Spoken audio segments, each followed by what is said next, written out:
అంటే ఏమిటో భారతదేశానికి తెలియజెప్తే కమ్మ వాళ్ళ కథ కానీ తెలుగు ఐటీ రంగం ఎంత అభివృద్ధి చెంది అంటే దానికి కారణం ఎవరు నారా చంద్రబాబు నాయుడు గారు అని చెప్పి నేను ఖచ్చితంగా చెప్పగలను.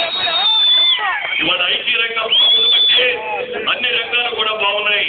వ్యాపారాలు బాగున్నా, విద్యారంగం బాగున్నా, ఏ రంగం బాగున్నా కూడా వాటన్నిటికీ కూడా కారణం ఈ రోజున ఐటీ బాగుండబట్టి నారా చంద్రబాబు నాయుడు గారు పెట్టిన ఐటీ బాగుండబట్టి వాటి రోజున రాష్ట్రం కానీ దేశం కానీ ఎంతో అభివృద్ధి చెందింది.